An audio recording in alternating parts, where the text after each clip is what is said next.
நெரிச்சு நீ கொன்னுட்டினா கூட நான் செத்துருவேன். இதை விட மோசமான கேவலமான ஒரு விஷயம். எங்க மாமியார் மாமனார் என்ன வந்து அடிச்சிட்டாங்க, ஃப்ராக்சர் ஆயிடுச்சு. உங்க ஹஸ்பண்ட் எதுவுமே சொல்லலையா? அவரும் தாங்க சார் வந்து அடிக்க வந்தாரு. அவங்களோட அக்கா நான் கட்டியிருக்க புடவைய பப்ளிக்ல அவுத்து விட்டுட்டாங்க. ஏன் அப்படி பண்ணுனீங்கன்னு இப்போ வரைக்கும் அவங்க கேட்கவே இல்லை சார். எப்படிரா என் முன்னாடி பேச இப்போ முடிஞ்சா பேசுறான்னு கேட்டுருக்கணும். அடிக்கிற அளவு போயிட்டாரு. ட்ரெஸ்ஸுக்காகவா? ட்ரெஸ்ஸுக்காக ஸ்லீவ்லெஸ் போடுவேன், ஷார்ட்ஸ் போடுவேன். அந்த ட்ரெஸ் போட்டா நான் தப்பானவலாம். Intercaste married. இவர் ஒரு நாள் கூட கோயில் கூட்டிட்டு போக மாட்டாரு. ஓகே, பக்கத்துல இருக்கணும் வேற ஏதாவது கல்யாணம் பண்ணிட்டான்னு சொல்றாங்க ஒரு காரணத்தை வச்சா. உன்ன ஜாதியால எந்த இடத்துலயும் ஒதுக்கப்படல. அந்த இடத்துக்கு போனா அவ தான் அசிங்கப்படுவான்னு சொல்லி 2026 ஒரு ஜாதியை பார்த்து கோயிலுக்குள்ள விட மாட்டீங்க. அதுவே அசிங்கமா இல்ல உங்களுக்கு? அப்படிப்பட்ட வாழ்க்கையே தேவையில்லை. நம்மளோட லைஃப் நம்ம சாக்ரிஃபைஸ் பண்ணி தான் இந்த வாழ்க்கை வாழணுங்கிற அவசியமே இல்லை. கோவம் வந்தா என் பொண்டாட்டி அடிப்பேன், கோவம் வந்தா என் பொண்டாட்டி கெட்ட கெட்ட வார்த்தையில திட்டுவேன். விவாகரத்து மனநிலை வரை சென்று பின் மீண்டும் சேர்ந்து வாழும் தம்பதிகள். யாருக்கு வந்து முதல்ல இது சரியா வராது, நீ உன் வாழ்க்கை தனியா பாத்துக்க, நான் என் வாழ்க்கை தனியா பாத்துக்கிறேன்னு யாருக்கு ஃபர்ஸ்ட் தோணுச்சு? நான் தான் சார். நீங்களா? சார் நாங்க 2 பேரும் love marriage, intercaste married.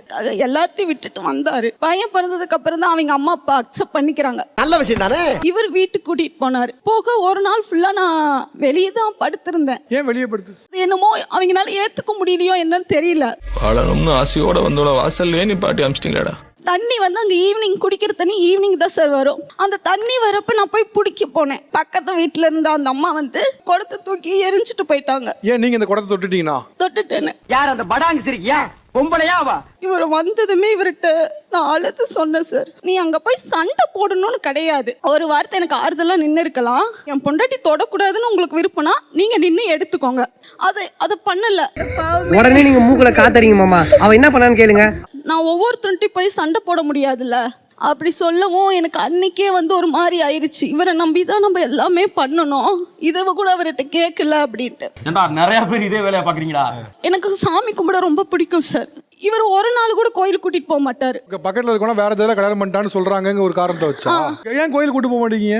Sir அவள ஏதாவது ஒண்ணு சொல்லிடுவாங்க. யாரு என்ன சொல்லுவா? ஊர்ல இருக்காங்க சார். நம்ம சாதிக்கார பையல்ல அந்த பாசம் இல்லாமையா போகும்? இல்லங்க, இப்ப நீங்க சொல்ற கோயில்ல உங்க ஆட்கள் மட்டும் தான் போவீங்களா? வேற யாருமே போக மாட்டாங்களா? போக மாட்டாங்க சார். போக விட மாட்டீங்க நீங்க? இல்ல இந்த சமாளிக்கிற வேலையில வச்சுக்கிறாங்க. அந்த இடத்துக்கு போனா அவ தான் அசிங்கப்படுவான்னு சொல்லி அந்த ஒரு காரணத்துக்கோசரம் மட்டும் தான் நான் கூட்டிட்டு போக மாட்டேன் சார். 2026 ஒரு ஜாதியை பார்த்து கோயிலுக்குள்ள விட மாட்டீங்க. அதுவே அசிங்கமா இல்ல உங்களுக்கு? காதெல்லாம் கருகிற மாதிரி திட்டுறாங்கடா.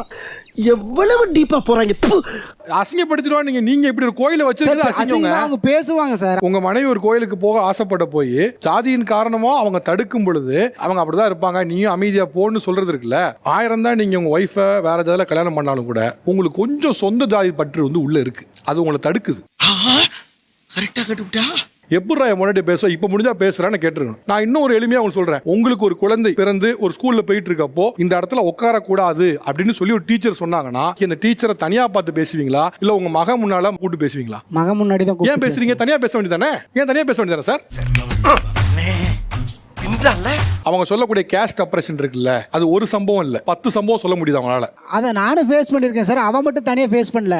இனஃப்டா அடிச்சிடு. உன்ன ஜாதியால எந்த இடத்துலயும் ஒதுக்கப்படல. நீ எனக்கு எந்த வகையிலும் குறை வைக்கல. ஆனா இந்த ஒரு விஷயம் எனக்கு ஒவ்வொரு நைட்டும் அறுக்குது. நானும் மனுஷி தானே. ஒரு டைம் என் கழுத்தை நெரிச்சு நீ கொன்னுட்டினா கூட நான் செத்துருவேன். ஆனா எனக்கு எல்லாமே பண்ண என் புருஷன் எனக்காக ஒரு குரல். உன் குடும்பத்தை எதிர்த்து உன்னால பேச முடியல, மத்தவங்களை எதிர்த்து நீ எப்படி பேச போற? நீ கேட்ட ஒவ்வொரு கேள்வி என்ன செருப்பால் அடிச்ச மாதிரி இருக்குடா. அது நீங்க மறைவா கேட்கிறது ஒரு நாளும் அவர்களுக்கு பலனே கொடுக்காது. இல்ல இனிமேல் கேட்கறேன் சார். இந்த ஊரை சேர்ந்தவங்க இதை பார்த்துட்டு தான் சொல்றேன், இதை விட மோசமான கேவலமான ஒரு விஷயம் இருக்காது. அந்த ஊர் போறன்னு வெளியே கூட சொல்லாதீங்க, அவ்வளவு மோசமா நினைப்பாங்க அவங்கள. சார் எனக்கு கல்யாணம் பண்ணி 12 years ஆயிடுச்சு. கல்யாணம் பண்ணி 40வது நாள் எல்லாருமே ஆசையா வீட்டுக்கு வருவாங்க. அப்ப வந்து ஒரு தகப்பன் வந்து எதை பார்க்க கூடாதோ அதை வந்து பார்த்தாங்க. இல்ல புரியல. மறு வீட்டிலேயே மண்டபத்திலே வச்சு இந்த புடவை கட்டக்கூடாது, இதெல்லாம் நல்லா இல்ல அப்படிலாம் பயங்கரமா சண்டை போட்டாங்க. அட வெக்கம் கட்டுவீங்களா? இதுக்கு எதுக்குடா வெள்ளையங்கிலி மாலைன்னு? அவங்க வீட்டுல வந்து ரொம்ப பணக்காரவங்க. நாங்க வந்து டெய்லி சம்பாரிச்சாதான் சாப்பாடு. அந்த மாதிரி ஒரு குடும்பம். இது ரொம்ப பாவம்பா. அவங்களோட அக்கா வந்து நான் கட்டியிருக்க புடவைய பப்ளிக்ல ஹால்ல எல்லாரும் இருக்கும் போதே அவுத்து விட்டுட்டாங்க. ஹால்ல எல்லாரும் ஹால்ல பொம்பளை அடி பொம்பளையா நீ? நான் ஓடி போனோடனே அங்க இருக்கிறவங்க எல்லாருமே வந்து அவங்கள்ட்ட சொல்றாங்க. ஆனா அவங்க அதை போய் ஏன் அப்படி பண்ணுனீங்கன்னு இப்ப வரைக்கும் அவங்க கேட்கவே இல்லை சார். காலங்காத்தால உனக்கு குறவழி வரைக்கும் சோத்த போட்டு வண்டியில ஏத்திட்டு வந்ததுக்கு உன்னால என்ன பண்ண முடியுமா அதை பண்ணிட்டேன். அவர் அங்கதான் இருந்தாப்லையா? இருந்தாங்க. உங்க அக்காவை பிடிச்சி கேட்க வேண்டியதானே, என்னம்மா நீ ஒரு பொம்பளை தானே, உனக்கு தெரியாதான்னு கேட்க மாட்டீங்களா? ஏன் நீங்க கேட்கல? இல்ல அந்த டைம்ல நான் கொஞ்சம் கூச்ச சுவாதனால அவங்கள்ட்ட பேச முடியல. இப்படி இருந்தீங்கன்னா நீ பொழைக்கிற ரொம்ப கஷ்டம். அவங்க வந்து சார் வாயே பேசவே மாட்டாங்க சார். பிரியாணி வச்சாலும் சாப்பிடுவாங்க, கஞ்சி வச்சாலும் சாப்பிடுவாங்க. எதையுமே எதிர்த்து கேட்கவே மாட்டாங்க. அவங்க அப்படியே வளர்ந்துட்டாங்க. நீங்க இது கூட சண்டை போடனா வேற எதுக்கு சண்டை போடுவீங்க? எதுக்கு நான் இதை சொல்றேன்னா, எல்லாருமே என்ன மாதிரி நீங்க யாருமே இருந்துராதீங்க. அப்படிப்பட்ட வாழ்க்கையே தேவையில்லை. நம்மளோட லைஃப் நம்ம சாக்ரிஃபைஸ் பண்ணி தான் இந்த வாழ்க்கை வாழணுங்கிற அவசியமே இல்லை. நமக்கு பிடிச்சிருக்கு, நமக்கு புள்ள இருக்குன்னு சொல்லி வாழ்ந்துட்டு போயிட்டே இருக்கலாம். என்ன அவன் பொண்டாட்டி உன்னை எப்படி அசிங்கப்படுத்திட்டு போகுது பார்த்துட்டு பேசாம இருக்க? அவங்க அவ்வளவு பெயினா சொல்லும்போது கூட நீங்க அதை பத்தி பெருசு சட்டை பண்ற மாதிரி தெரியல சார். இல்ல மனசுக்குள்ள நிறைய இருக்கு. அவங்களோட மனசுல வச்சு என்ன பண்ணுவீங்க? கவனமா இந்த மாதிரி ரொம்ப கேர் பண்ணி பாத்துக்கிறேன் சார். இனிமேல் யாரும் பேசுறதுக்கான வாய்ப்பு கொடுக்க மாட்டேன் சார். நம்பிக்கை தான் வாழ்க்கை, வாழ்க்கை தான் நம்பிக்கை. நம்பிக்கை தான் நம்பி விட்டுருந்தேன் எல்லாத்தையும். நம்ம வந்து பக்கா கிராமம். அவங்க போற ட்ரெஸ் வந்து நம்ம வீட்டுல வந்து அடிக்கடி சண்டையாவாது. என்னடா சொல்ற? ஒண்ணுமே புரியல. என்ன ட்ரெஸ்னா சண்டை வருது? அந்த இப்பு தெரியுற மாதிரி, அந்த முட்டி கொஞ்சம் மேலே போடுற மாதிரி, வெளியே எல்லாருமே பார்த்து ஒரு மாதிரியா பாக்குறதுனால நம்மளுக்கு வந்து ஒரு மாதிரி ஃபீல் ஆகுது. சரி, இப்ப ஃபீல் பண்ணி என்ன பிரயோஜனம்? உங்க மனநிலை எந்த ட்ரெஸ் ஓகே? இப்போ உங்களுக்கு ஒன்று தோணும்ல, புடவை சுடிதாரு இந்த மாதிரி ட்ரெஸ் குறித்து ஒரு கான்ட்ரவர்சி வரும், பேச்சு வரும். பட் அதனால பெரிய அளவுக்கு எப்படி போச்சு? இல்ல சார், மத்தவங்க பேசுறத வச்சு அவர் பேசுறது தப்பு இல்ல சார். நீ சொல்றது கரெக்ட் தான்டா. ஆக்சுவலி என்ன ட்ரெஸ் வந்து ப்ராப்ளமா இருந்தது? சார் ஸ்லீவ்லெஸ் போடுவேன், ஷார்ட்ஸ் போடுவேன். அந்த ட்ரெஸ் போட்டா நான் தப்பானவலாம். என்னடா யாரு இந்த மாதிரி சொல்றது? மத்தவங்க பேசுறாங்க, அது என் மாமியார் மாமனார்லாம் பேசிட்டு அவர்கிட்ட வந்து சொல்லி அடிக்கிற அளவு போயிட்டாரு. ட்ரெஸ்ஸுக்காக தேவையில்லாம என்ன நீ எங்கயாவது நீ கோத்து விட்டு திரியற நீ. இதுக்கு எதுக்கு அடிக்க அளவுக்கு எல்லாம் போறீங்க? அவங்க கொஞ்சம் பயம்படுத்தினா அந்த மாதிரி கொஞ்சம் பண்ண மாட்டாங்க அப்படின்ட்டு தான் சார். இது எனக்கு புரியல. இது பயங்காட்டுறதுக்கு என்ன இருக்கு? அவனா குழந்தையா? இதுக்கு வீரம்னு பில்டப் வேற. இந்த மாதிரி எத்தனை பேர் வாழ்க்கையை கெடுக்க போறீங்க? எனக்கு ஏஜ் வந்து 24 தான் ஆகுது. இந்த வயசுல நான் ட்ரெஸ் பண்ணாம வேற எந்த வயசுல நான் ட்ரெஸ் பண்ண முடியும்? கை நீட்டம் சும்மா ஆக்ஷன் தான் சார். சும்மா அடிக்கலாம் மாட்டேன் நானு. பேக் அடிச்சிட்டான் பாத்தியா? நான் தான் சொன்னேன்ல பேக் அடிச்சிரானே. பேக் அடிச்சிட்டான் பாரு. பாப்பா பிறந்து நான் பிரிஞ்சு இருக்கிறேன் சார். என் பின்னாடி கூட வரல சார். கை குழந்தைய தூக்கிட்டு நான் போறேன். அந்த ஒரு வருஷம் குழந்தைய பார்க்கல, உங்களை பார்க்கலையா? வாசலோட பார்த்துட்டு என் மூஞ்ச பார்க்க மாட்டாரு. நீ எல்லாம் மனசாட்சி இல்லாதவன்டா. இப்போ நீங்க Dress நால கேக்குறேன். ஸ்லீவ்லெஸ் போடுவேன், நீங்க வேற என்ன போடுது உங்களுக்கு நெருக்கல இருக்கு? ஸ்லீவ்லெஸ் போடுவேன், ஷார்ட்ஸ் போடுவேன் சார், ஜீன் டாப் போடுவேன், லைட்டா இப் தெரியும். அந்த துணி கூட போட கூடாதான். புடவையிலே இருக்கணுமா, தென் சுடிதார்லயே இருக்கணுமா. யங் பூமரா நீ. ஆக்சுவலா இப்போ வந்து Dress அவங்களுக்கு பிடிச்ச மாதிரி Dress பண்ணிக்கலாமா? இப்போ அது பிரச்சனை இல்லையா? பண்ணிக்கலாம் சார். மனசே இல்லாம சொல்ற மாதிரி இருக்கு. இல்ல சார். இல்ல நீ ஏன் இவ்வளவு கேவலமா இருக்கேன்னு சொல்ல வர்ற? ஒத்துக்கிறேன். அம்மா அப்பா ஒத்துக்கினாங்க, நானும். இப்ப கூட அம்மா அப்பா ஒத்துக்கிட்டாங்க, நானும் ஓகே சொல்லிட்டேன்னு சொல்றாரு சார். உங்களுக்கு இருக்குல்ல ஒரு தாட், அந்த தாட் உங்ககிட்ட இருந்து வந்தது இல்ல, உங்களை சுத்தி இருக்கவங்க இருந்து வந்த தாட். உங்களுக்கே சந்தோஷமா இருந்துட்டு போடுன்னு தோணாலும் கூட அது வந்து உங்களை டிஸ்டர்ப் பண்ணிட்டே இருக்கு. அதனாலதான் நீங்க மேலும் மேலும் அவங்களை டிஸ்டர்ப் பண்றீங்க. சோ தயவு செய்து அதை பண்ணாதீங்க. சரி சரி, பண்ண மாட்டேன் சார். வரலன்னு வச்சுக்க, அப்புறம் நான் கோச்சிட்டு உன்னை விட்டுட்டு அனுப்பிடுவேன். என்ன காரணத்துக்காக விவாகரத்து வரைக்கும் போறான்னு வச்சீங்க? பையனுக்கு வந்து ஒரு ஆக்சிடென்ட், ரொம்ப பெரிய ஆக்சிடென்ட் ஆயிருச்சு. எங்க கையில அந்த டைம்ல ₹1 கூட கிடையாது.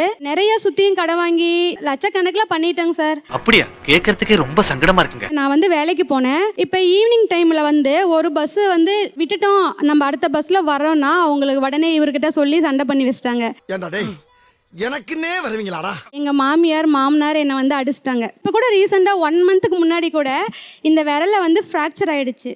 கையை பிடிச்சி இழுத்தா? ஆமாங்க சார். இப்போ இந்த பிரச்சனைல உங்க ஹஸ்பண்ட் எதுவுமே சொல்லலையா? அவரும் தாங்க சார் வந்து அடிக்க வந்தாரு. நல்லா இருக்க மாட்டேடா தம்பி, நல்லாவே இருக்க மாட்டேன். பட்டையை போட்டு பக்தி மார்க்கமா இருக்கிறதுலாம் ஓகே. ஒரு பிரச்சனை வந்தா பேசி தீர்ப்பீங்களா, அடிக்க கை ஓங்குவீங்களா? ஏன் டொமஸ்டிக் வயலன்ஸ்ல ஒரு ஃபேமிலியே இன்வால்வ் ஆகி பண்றீங்க? பெரிய மனுஷன் அடிக்க கூடாதுன்னு பாக்குறேன், போயிரு.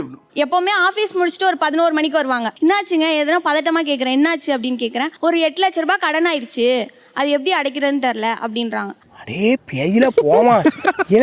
அடுத்த நாள் வந்துட்டு என்னோட நகையை கேட்டாங்க. 8 லட்ச ரூபாய் நீ செலவு பண்ணிருக்க, அதுக்கான ரீசன் சொல்லு எனக்கு. அதுக்கு அவங்க ஒரு பதில் வைக்கிறாங்க, நீ ஆன்லைன்ல ட்ரெஸ் வாங்கினல, அதுதான் 8 லட்ச ரூபாய் ஆச்சு.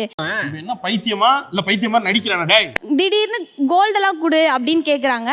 என் வீட்டுல இருந்து எங்க அப்பா சம்பாதிச்சு கொடுத்தத நான் திடீர்னு எனக்கு பதிலே இல்லாம நான் எப்படி செய்ய எனக்கு மனசு வரும்? நீ சொல்றதெல்லாம் வாஸ்தவம் தான்டா.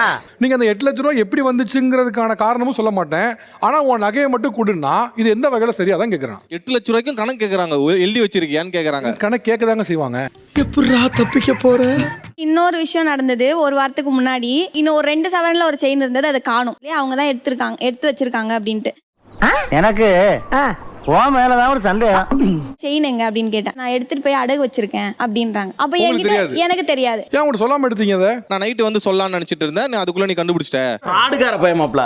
கண்டுபிடிச்சிட்டேங்க எங்க இருந்து வருது? நீ திருடிட்டு போயிட்டேன் போன்ல அந்த கத்துறான் எங்க அம்மா. என்ன ஆபியஸா நீங்க சொல்லாம எடுத்துட்டு போனா என்னன்னு சொல்லுவாங்க? அதை திருட்டு பயவுள். எந்த ஒரு உறவு முறைகளையும் நீங்க பணம் விஷயத்துல கரெக்டா இருந்துட்டீங்கன்னா ப்ராப்ளம் இஸ் சால்வ். ஆனா ஒன்ஸ் மணி விஷயத்துல ஹஸ்பண்ட் அண்ட் ஒய்ஃப் தானே, எங்களுக்குள்ள தானே, இப்படி நீங்க பேச ஆரம்பிச்சோம்னா இன்னைக்கு ஆரம்பிக்கக்கூடிய பணம் சின்ன தொகை நாளைக்கு ஒரு பெரிய தொகையாக வந்து நிற்கும். ரொம்ப கரெக்டா சொன்னப்பா. அவங்க அப்பா வந்து ஃபார்மர் தான். அவங்க பேர்ல அந்த நகையை வைக்கும் போது வந்து பாத்தீங்கன்னா கொஞ்சம் வட்டி கம்மியா இருக்குன்னு சொல்லி நகையெல்லாம் வந்து பாத்தீங்கன்னா அங்க வச்சு எனக்கு பிரச்சனையை வந்து கொஞ்சம் ஷார்ட் அவுட் பண்ணி கொடுத்து இப்போ கொஞ்சம் ஃப்ரீயா இருக்கு. நைட் நிம்மதியா தூங்குறேன். ஏதாவது ஒன்று கஷ்டப்பட்டு இருந்தேன்னா சாரி, லவ் யூ. அப்படி போயிட்டா எல்லாருக்கும் நல்லதுங்கய்யா. நம்ம சில விஷயங்களை இது வரைக்கும் நார்மலைஸ் பண்ணிட்டே வந்துட்டோம். கோவம் வந்தா என் பொண்டாட்டி அடிப்பேன், கோவம் வந்தா என் பொண்டாட்டி கெட்ட கெட்ட வார்த்தையில திட்டுவேன், கோவம் வந்தா நானும் என் கணவர் அடிப்பேன், கெட்ட கெட்ட வார்த்தையில திட்டுவேன். திரும்பி தொடங்கடா. பெண்கள் கொஞ்சம் வாயாடுவாங்க, வார்த்தைகளால அடிப்பாங்க. ஒரு ஆண் வந்து ஒரு பெண்ணை அடிச்சா அவ்வளவுதான், அவங்க லைஃப் போயிடும். இவங்க அடிக்கணும்னு அடிச்சா அவங்க லைஃபே போயிடும். கரெக்ட். ஸோ நீங்க அடிச்சிட்டா கூட அவங்க தாங்கிக்குவாங்க. ஆனால் மற்றவங்க அடிக்கும் போது நீங்க வேடிக்கை பார்க்கும்போது அது அவங்க ரொம்ப உடஞ்சு போயிடுறாங்க. கரெக்ட் மாமா. இது நார்மல் இல்ல. இதை நம்ம முன்னாடியே புரிஞ்சுக்கணும். முன்னால பண்ணியிருந்திருக்கலாம், இன்னைக்கு தேதிக்கு பண்ணா சட்டப்படியும் தப்பு. ஸோ இது வரைக்கும் நார்மலைஸ் பண்ணி வந்ததை நம்ம நார்மல் இல்லைன்னு நம்பணும். அதுதான் நம்ம ஃபியூச்சர்ல வரவங்களுக்கு பண்ணக்கூடியது. தெரிஞ்சுக்க புரிஞ்சுக்க. கரெக்டா இருந்தா புரட்டா வரட்டா. லைக் பண்ணுங்க, ஷேர் பண்ணுங்க, சப்ஸ்கிரைப் பண்ணுங்க. அந்த பெல்லுங்கிற பட்டன் இருக்கும், உங்க பொண்ணான கையால அந்த பெல்லை மட்டும் கொஞ்சம் அமுக்கிடுங்க.